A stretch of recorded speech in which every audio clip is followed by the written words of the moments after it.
Yo, what's up, guys? Thank you for joining me again. Rogelio Valencia, Roger Reports Podcast. Just putting together a little something here for us to kind of understand a little bit about our brothers in humanity. I think that we lost that touch. We lost the touch of seeing each other as brothers, not touching on the religious part. Man, everything and damn near everything I've read has been about it all goes back to religion. So I'll touch a little bit on the topic. I've done my best to understand, how they've literally how they have corralled these people into this tiny little area to just continue bombing that area. But anyways, I'll leave you guys here with a little video. And I'll probably, what am I going to tell you? I'm probably going to interrupt it. And we'll take it from there. Guys, thank you for joining. The biggest myths about the Israel-Palestine conflict is that it's been going on for centuries, all about ancient religious hatreds. In fact, while religion is involved, conflict's mostly about two groups of people who claim the same land, and it really only goes back about a century to the early 1900s. Around then, the region along the eastern Mediterranean we now call Israel-Palestine, been under Ottoman rule for centuries, was religiously diverse, including mostly Muslims and Christians, also a small number of Jews who lived generally in peace. It was changing in two important ways. First, more people in the region were developing a sense of being not just ethnic Arabs, but Palestinians, a distinct national identity. At the same time, not so far away in Europe, more Jews were joining a movement called Zionism, which said that Judaism was not just a religion, but a nationality, one that deserved a nation. November 2nd, 1917, Britain's Foreign Secretary, Arthur Balfour, wrote a letter that would set off a conflict still being fought more than 100 years later. His Majesty's government view with favour the establishment in Palestine of a national home for the Jewish people and will use their best endeavours to facilitate the achievement of this object. When Balfour wrote of his government's intent to create a Jewish homeland in Palestine, 90% of the people living there were not Jewish. Just 31 years later, most of them were gone. כמה אתה חושב אנשים הרגת ככה? לא ספרתי. אני לא יכול לדעת בחיי. היה לי מקלע עם 250 כדורים. This is the story of the British promise that led to the destruction of Palestine and the creation of the State of Israel. Civilians in Israel, and they were now in power. They controlled the Gaza Strip, an hour away from Tel Aviv. But look at this leaked document. In this leaked cable, you see that the Israeli official says that Israel would be happy if Hamas took over Gaza. Because Here we go. It would mean that Israel could now treat Gaza like a hostile country. Here we go. So, all these events they almost lead to the same story, you guys. We just put different outfits on the little cartoon character. I even saw some, I think it's simplified, and I'm going to link every single video that I'm going to use on this topic and every single video that helped me get closer and closer to understanding this in the links, or in the comments, I'm sorry. But it all leads me to a classic story. And I have to dumb it down, right? Where caveman hit man with stick in the head type. Because I don't want it to be a race thing. I don't want it to become a white, black, brown situation, in the sense that I'm attacking any of the colors in the Crayola box. It's just to simplify the fact that here we go again with this story over there, then this story over here, then this story for the third, fourth, maybe fifth time down here in Israel. And you guys, it's insane if we're putting in the same ingredients and expecting different results. Insanity in itself. So I'm going to play a few more because again, I'm barely scratching the surface with this stuff. But let me continue on with a few more videos. Check it out, you guys. This event became known as the Great Revolt. From this point, really, you can see Palestinian Arab nationalism as opposed to pan-Arab nationalism. They're fighting against an issue, that Jewish homeland and British control in the region, that no other mandate or any other has to fight against. And they want their own Palestinian state, an independent country, free from British control. The British response was to crush the revolt as quickly as possible with overwhelming strength. They brought a surge of new troops, more men than were serving in India at the time, and declared martial law in 1937. Favouring tactics of collective punishment, they destroyed homes and burned villages to the ground. They used aerial bombing even on urban areas and arrested, killed or exiled Arab leaders, fracturing their movement. In addition, the British use Jewish auxiliary units. I'll probably stop it right there. I'll probably... I got to the Zionist part in 1937. Okay, that would have been the second batch of... Okay. Man, it... No matter what, it just seems like everyone advocated, I guess. Everyone advocated for the Jewish community, not singling them out. And I mean, at this point, I guess if I bring it up, it'll be like playing the blame game. Their fault, his fault, their fault, the other fault. And no, because that's not really what the intent of all this was anyway. I was trying to understand. Where is all this coming from? Why continue fighting? Why continue these? Again, you'll see the other videos, guys. I refer to them as the old schools, right? Why do we have to keep going to war because the old schools can't get along, right? Young men go to war, not old leaders, presidents, dictators, whatever they are, heads of state, right? They're not the ones that go to war. And geez, man, they're also never young. Right? They send young men out to fight. And one note that I took down from this and the other videos, as you guys have seen, is that some videos say, oh yeah, it's got nothing to do with the thousands of years of history, and sometimes it's like, no, but it kind of does. Now, mainly because back then, let's say the Arab population, well, yeah, maybe they weren't fighting the Jewish population, but they were fighting the British population, or the British government, sorry. It would be the British government. Because here they are asking for their own state. The first note I took was 1937. So here they are asking for their own state in 1937. And in mainstream, right, to the current date, when I hear that come up,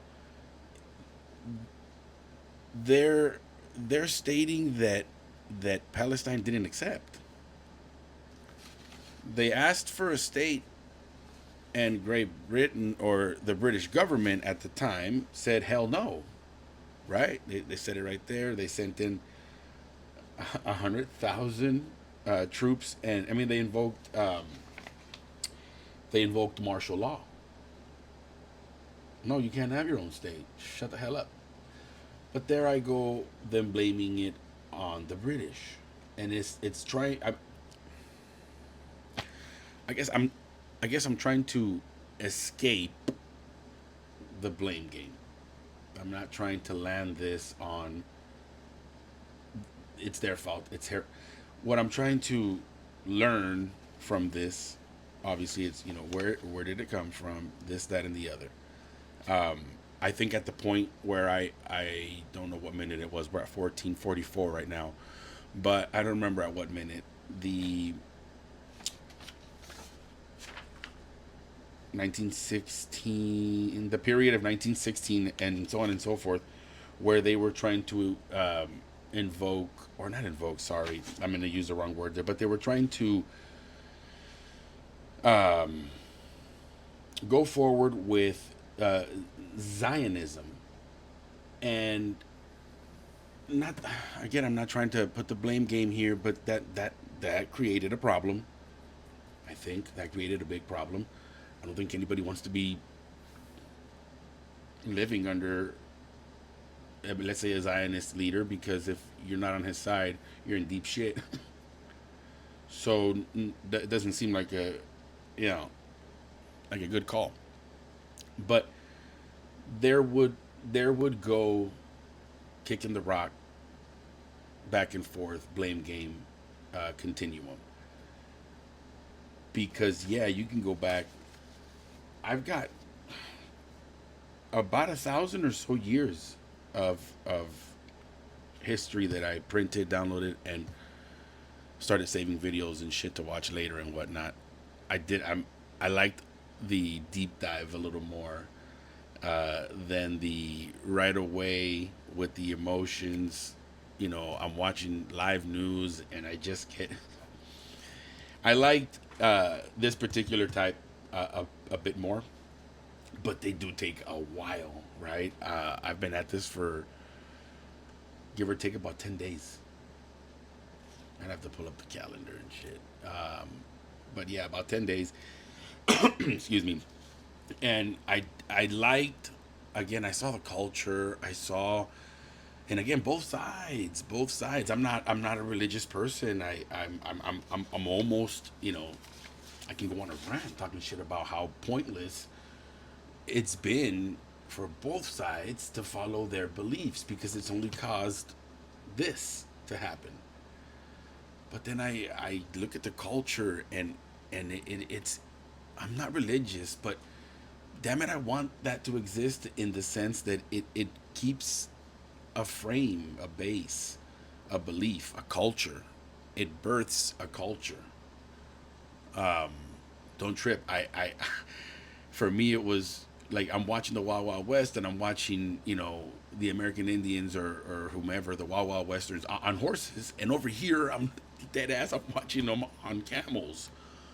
So I'm like, whoa, this was for real. I thought this was just like they were bullshitting, or they were maybe making fun of them that way, or trying to bully them in a sense. But they were really on camels. My respects. But it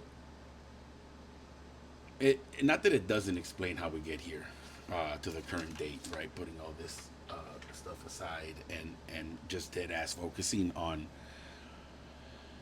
why we can't see it as who cares about these lines? They're man drawn, I guess, man made, man specified, and that's where it's why not just cut that out, right? Like I said, why should, let's just say, if I know my grandpa has a feud with, you know,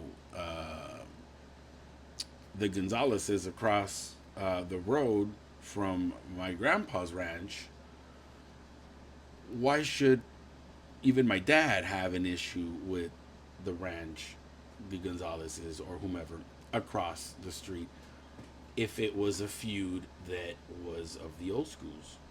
And then there go, why should I inherit, let's say, that conflict, that hatred, that whatever beef those two old schools had going on in their time?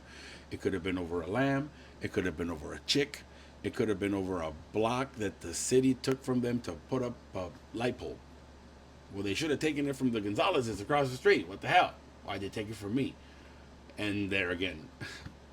So that the great grandchildren, instead of using the road commonly, you know, on both sides if you're going and coming, no, now the grandkids and the grandchildren and great grandchildren are focused on up to where it's theirs of the road. I'm going to put a cannon facing that way because I can't let the Gonzalez's get the upper hand. I got to jump in.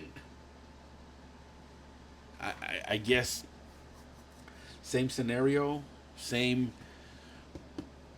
continued conflict that, again, I look at it as a grandson. I look at it as a son. I look at it as a father.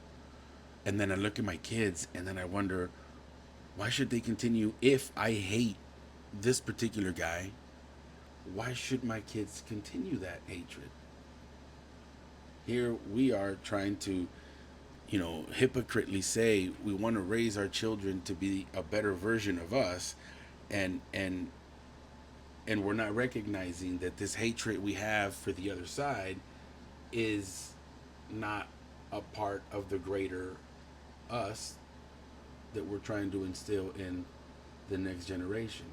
We take so much pride in that problem, that hatred, that fuck you across the street, that we inherit it into our children, thinking we're badasses, thinking we're doing the right thing, thinking I'm putting my son in the right direction, fuck them across the street. Watch if they ever get crazy, because I already trained my boy how to do it. That's the caveman part. I teach my son how to hit man with stick.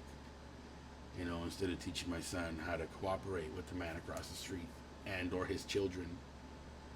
And then the next and the next and the next. Which, again, it seems like a moot point at this point, because it ain't like the podcast is going to make a freaking difference if it even gets any views. It's that we, again, if I'm coming on here and I'm saying we should all voice our opinion, right? When I'm covering the protest or when I'm covering something in the mainstream.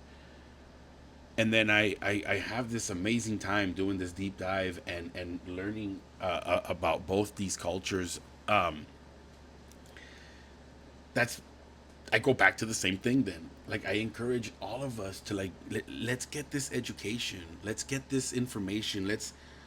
And because it won't serve you any if you're getting it to justify one side. I didn't gather this information to justify the Palestinian attack on October 7th. Not at all. I didn't gather this information so that I can justify the almost 40,000 civilians. That's not what I gathered this information for. I gathered it to understand both sides. To give them both the benefit of the doubt where necessary. I say that heavily, where necessary. I don't believe right now we're at a point where we need to be giving the IDF the benefit of the doubt. The numbers are there. But it's more so to understand both sides. I want to understand both sides. I want to be, let's say, an ally to both sides. I want to be the referee that both beasts in that octagon, it's an octagon, right? I don't watch UFC, but in the ring where they fight, they fuck each other up. I want to be the trustworthy referee. If I get just laid the fuck out and I'm frozen slow-mo on the way to the floor, I want the utmost trust, faith that this referee will not allow my opponent to continue going rampage on me. Which, again, you see that in UFC, right? I only catch the highlights, you guys, where the guy's about to get laid out, he's fallen, and then the guy rushes to continue like a couple free shots. You know what I mean? Let me get all my anger out while I'm here. I don't know. I'm not again. I stopped watching WWE when I was a kid. WWF, it was still called. But that's where I want to place myself with this conflict. Is that I'm not advocating for, yeah, let's have another October 7th. You know, how does June 7th sound? No, that's not what I'm here for. I'm not trying to advocate that if you get attacked to go this fucking ham on someone. I'm not trying to advocate that either. But because younger men are the ones that go to war, and what sucks is they're probably not allowed to ask any questions, right? But the rest of us who are part of the population that it's a democracy out there, or so I'm told, is that maybe their population, both populations, again, I'm not on either side. I'm not yelling at the IDF right now. I'm not yelling at Hamas right now. I'm simply saying, let's cut it out. Let's, as a population in let's just say in Israel, push for your government to stop a little bit and reflect on how badly you have destroyed. I know you haven't finished them. I get that part. But maybe you can reflect on, you know, how you've, you know, gotten them back for what they did. Which again, this is it's almost like I wish I was the president, right? Hey man, stop it.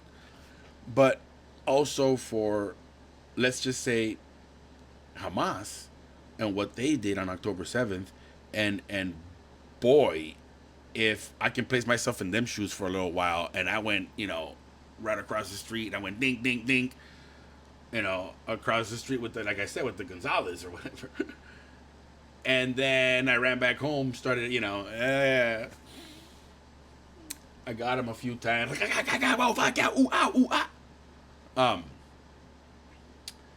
That almost, that beatdown is a reflection, like, okay, dude, whoa, you fucked it out. I was over there and I gave you 13 hits.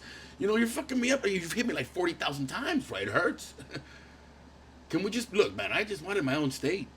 That's all I wanted. I almost didn't even want to fuck you up that day, but I had to because you were listening, and now, you know, ow.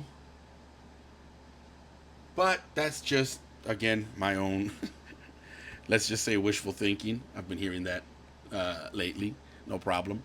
But yeah, maybe that is my wishful thinking, that no matter what, you know, if, you know, my grandpa died of natural causes, but if they had killed my grandpa,